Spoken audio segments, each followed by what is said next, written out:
Well, the ninth frame is absolutely crucial for Zikes, trailing by 30. But that was the first time that he had the speed we were looking for, David. He went through that ball with some authority, let the arm swing stay right in behind the ball. But he's got his back to the wall now. He has a possible 212. Palmer Fallgren going at a 212 pace. Zikes needs strikes.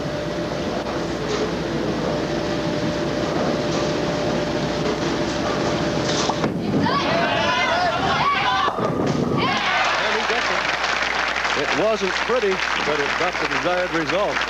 Well, he kept it in play, but once again, Fallgren in an ideal situation. With a strike here and a spare in the 10th, he would force Les Zikes to throw all strikes. By no means an easy task on these lanes. Crucial shot for Fallgren. Doesn't want to give Zikes an opening right here. Palmer Fallgren, no, misses a head pin. Let it get away, David. And he said, you see him kind of teasing himself or teasing the cameras how he topped the ball. Now you watch the ball sliding by, leaving the 1, 2, 4, 7.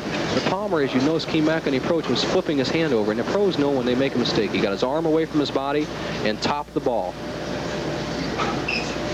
If he'd have brought it up like that, he wouldn't have done that. You're right. And there's the opening. There's the opening that Les Zikes needed. That's the last thing in the world that Palmer Fallgren wanted. And you don't want to go back and harp on this, but he was playing conservatively. His lead is now reduced to 5 pins, and he was up by 34.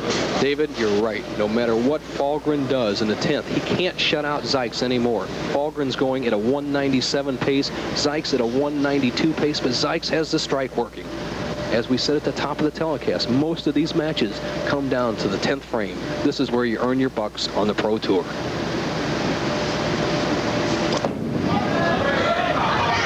He missed a head pin again. Okay, just losing it off his hands. But once again, he doesn't kill himself with that shot. Now the situation becomes this. Fallgren with a conversion here and at least 5 pins on the next ball will force Les Zikes to strike in the 10th. I don't know whether our viewers can hear what we can hear in here. There is a tremendous storm going on outside. And what a pickup, what a pickup. And I think maybe a little storm raging down in the bowels of the guts of Palmer Fallgren, who's mad at himself for the way he's thrown the ball the last 3 frames. Look at him. He can hear it on the roof, but the situation is this. Palmer needs 5 pins, count as immaterial, to force Les Zikes to get 1 strike in the 10th.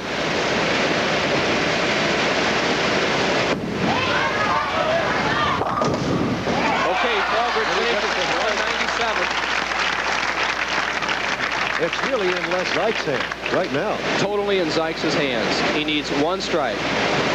This count almost immaterial here. Fallgren gets a lucky strike, but all he needed was 5 pins to force the issue. Right now, in order to settle the match, Les Zikes needs 1 strike.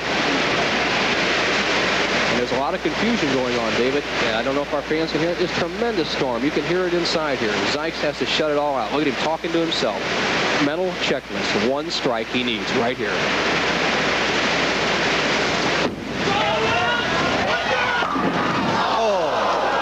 Something he's had lesser hits than that and got better results. I thought he had a good hit, though. And what a bad break. A solid 8. It's unbelievable. He threw it right when he needed it. His son throws a pencil up in the air. The match is over. Fallgren wins the match. He will go on to beat Henry Gonzales. They tell me at my farm there's 8 inches of snow in southern Ohio, but I'll tell you something.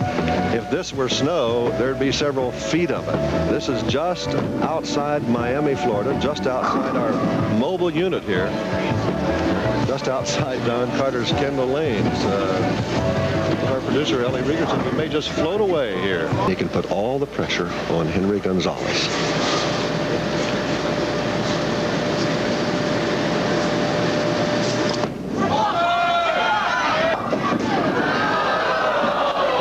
Puts it on himself. The mistake that Palmer made was rush the line. He wanted that shot so badly, he didn't discipline his feet. The Couldn't wait to get there, right? You're right. You have to wait for that ball. When you do that, watch his swing go out. Now see, it's in trajectory. Then he pulls out and straight across, pulling the ball right up in the nose, leaving the 6-7. He'll go for it. Palmer's a great split shooter.